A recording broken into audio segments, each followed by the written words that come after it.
Peloton's raising prices and they seem to be, well, all over the place. Let's discuss.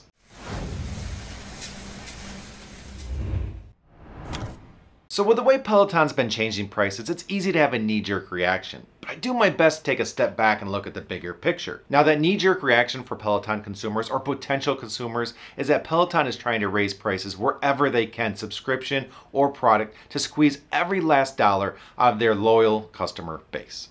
And I get that, and I get why people feel that way. And if we were talking about Amazon or Apple or other highly successful companies with loads of money, I'd be saying the same thing. But let's highlight some of the news we've heard out of Peloton lately. Laid off 2,800 employees or 20% of their workforce. Scrap plans to build a massive factory that had to hurt them financially. The CEO was booted. The rower was teased, but then we haven't heard anything, leaving a lot of people confused on what Peloton's really doing.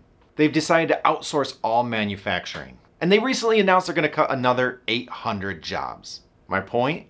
This is not a company that's doing great and trying to milk every last cent out of their customers. This is a company that is struggling to survive. So am I saying we need to be a little more lenient with them? Yeah.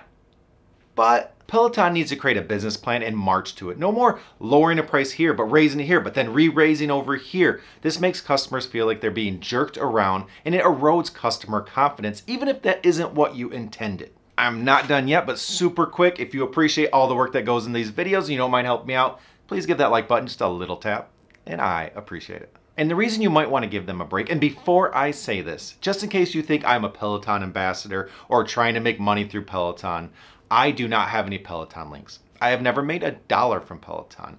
In fact, I don't think they want to work with me at all. So this is just my opinion after I took a step back and tried to look at it from a business standpoint instead of a customer standpoint. All these major events that I highlighted are things they are doing to try to survive. This company was in rough shape, and still are.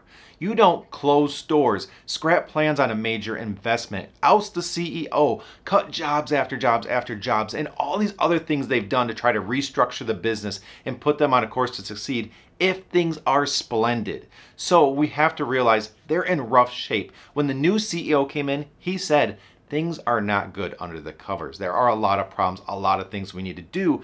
And he came in and started making a ton of changes. And this creates turmoil temporarily. So we have to understand that they are going through a period where we're going to recognize that and things aren't going to be the smoothest. But hopefully we see them start to navigate out of this. We see the prices stabilize and not fluctuate or get jerked around as much. Hopefully the rower comes out and reinforces why people used to love Peloton. And maybe we see that stock price start to reflect a more positive environment and future for Peloton.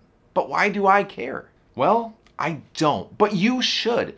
Because if Peloton goes under, all their devices, the guide, the bike, the tread, the rower, everything they got, all those experiences go away. Those monitors that are on the front do nothing.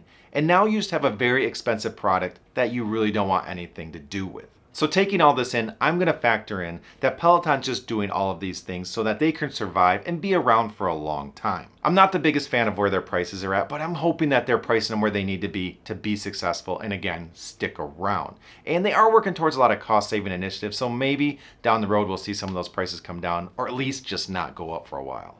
And if all goes well for Peloton, hopefully in a year or so, people talk about Peloton like they used to. Because that gold standard image they had doesn't really exist anymore. And they need to get back to that. And so I understand when those price increases come through, you get so frustrated, so annoyed, so feeling taken advantage of.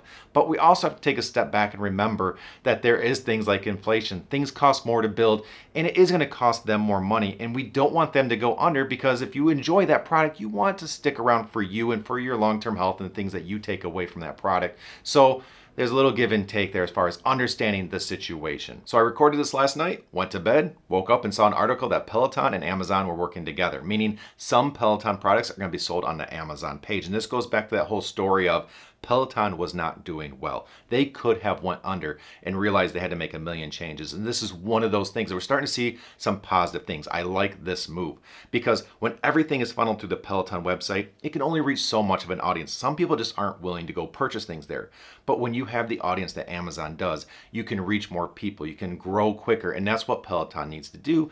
And that will help them continue to grow And then as a result, you as a user of the product sees them continue to improve their product line. So that product that you've already bought, that screen that's in front of you is going to offer more, have different styles of content, improve the UI, have different bells and whistles. So for me, this is a positive thing. It gets them back on a growth pattern instead of just treading water and trying to survive. So hopefully this is just one of many positive steps in the Peloton direction as a company goes.